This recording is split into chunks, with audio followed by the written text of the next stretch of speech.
Assalamualaikum warahmatullahi taala wabarakatuh. Alhamdulillahirabbil alamin. Wassalatu wassalamu ala asyrafil anbiya'i wal mursalin wa ala alihi wa sahbihi ajma'in. Pertama, kita bersyukur kepada Allah Subhanahu Wa Taala yang telah memberi kita pelbagai nikmat. Sekarang adalah musim buah-buahan. Buah ini bukan hanya buah-buahan sahaja, tetapi ada juga buah yang lain seperti buah tangan. Buah tangan ini ada yang boleh dimakan dan ada yang tidak boleh dimakan. Dan ada buah yang nampak dan ada buah yang suka dilihat ataupun tidak berapa nampak. Kali ini kita akan bercakap tentang buah yang tidak nampak, iaitu buah takwa ataupun keberhasilannya adalah takwa. Takwa ini kena benar, dan takwa yang benar ini akan membentuk satu sifat manusia yang sangat baik, iaitu warak. Warak itu ialah kita meninggalkan sesuatu yang mana yang boleh menyebabkan kita terjebak kepada sesuatu yang tidak boleh. Dengan kata lain, kita berhati-hati daripada jatuh ke dalam sesuatu yang haram dan membinasakan kita.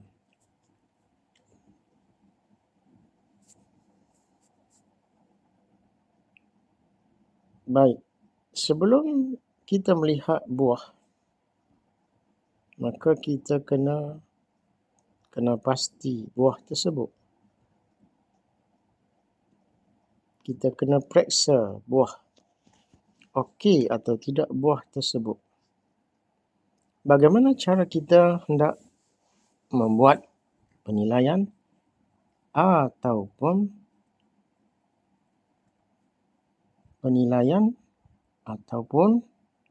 pemeriksaan terhadap ketakwaan? Kaedah yang kita boleh gunakan ialah menggunakan anggota badan dan perasaan. Sebenarnya takwa itu adalah berkaitan dengan hati dan anggota badan. Kali ini kita cuba lihat bagaimana takwa itu ada pada anggota badan kita. Jika kita mengamati perbuatan yang zahiriah, adakah ia sesuai dengan Al-Quran dan As-Sunnah? Kalau perbuatan yang lahiriah kita ini dikategorikan ada batas-batas ataupun kita menjaga batasan-batasan yang telah Allah tentukan, kemudian barulah kita pergi cek, kita pergi semak kalbu, hati kita. Kalau kalbu kita menghasilkan kita seorang yang istiqamah dan sesuai dengan tindakan perbuatan yang kita lakukan,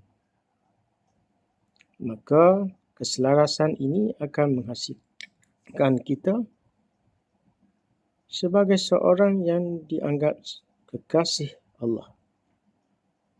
Walau bagaimanapun, zaman sekarang, payahlah kita ingin mencari individu ataupun orang seperti ini.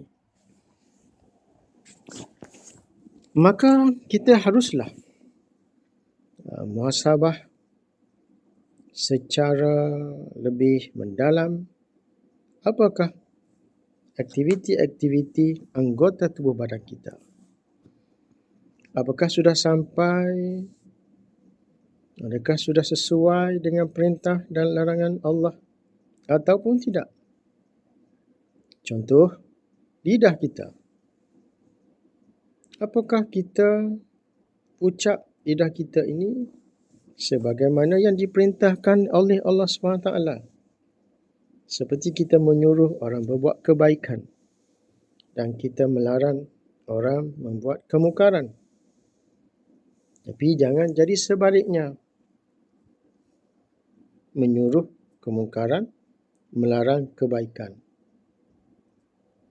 Ini adalah sesuatu yang sangat tidak elok. Adakah kita sudah yakin bahawa lidah kita hanya mengucap apa yang diperintahkan dan adakah kita menjauhi perkara yang dilarang? Kalaulah lidah kita terpelihara daripada ucapan yang dilarang. Ucapan yang dilarang ni seperti mengumpat, mencaci, memfitnah. Kita semak, kita muhasabah, kita cek, okey. Lidah kita okey. Maka kita tengok yang seterusnya, mata pula. Apakah mata kita hanya melihat hal yang halal? Dan kita menjauhi hal yang haram. Bila kita melihat FB, adakah yang halal ataupun yang haram? Apabila kita melihat TikTok, Instagram, adakah yang halal ataupun yang haram? Maka kita saja yang dapat menjawabnya. Jika kita banyak terlibat menggunakan mata untuk melihat yang haram berbanding yang halal, maka itu menunjukkan ketakwaan kita semakin kurang ataupun berada di taraf yang berbahaya. Kemudian apabila mata istiqamah melihat benda yang halal, kita cek pula telinga kita. Apakah telinga kita hanya mendengar yang diperintah? Mendengar Al-Quran, mendengar ceramah-ceramah agama yang mendidik hati, ataupun telinga kita mendengar yang haram. Bila telinga sudah menjalankan tugas dengan baik, telinga kita pun sudah okey.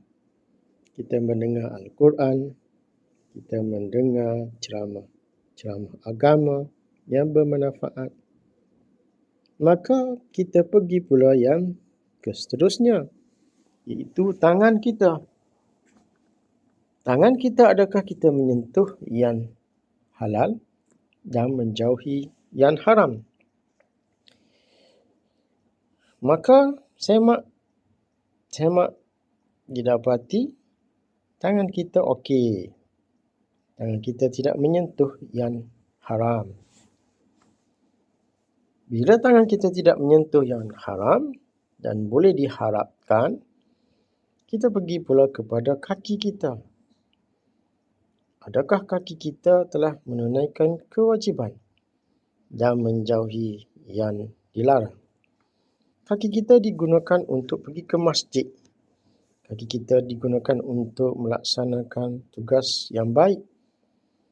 Dan kaki kita tidak digunakan untuk pergi ke tempat-tempat maksiat.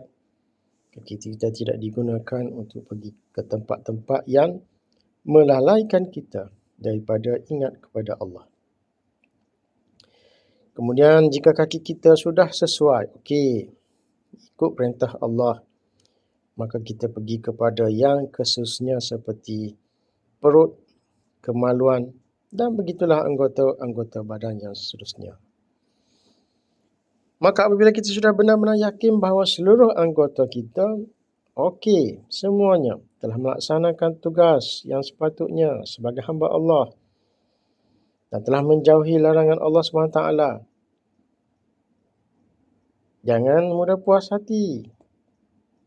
Tengok pula tujuan melaksanakan semua itu.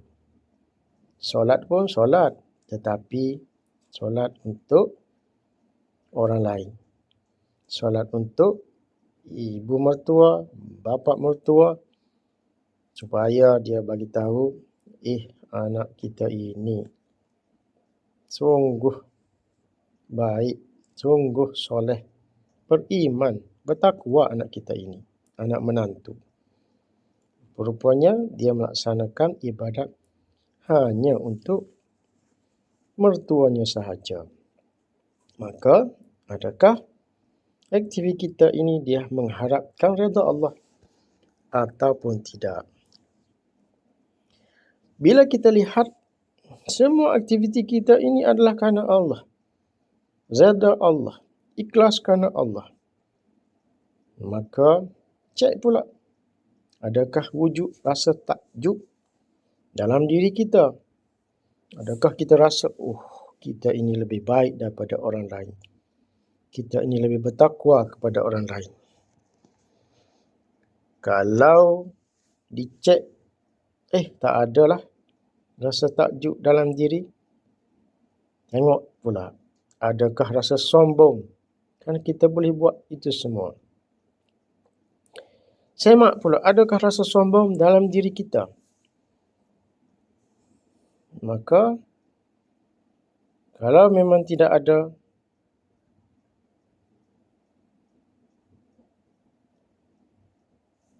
memang kita cuba amati.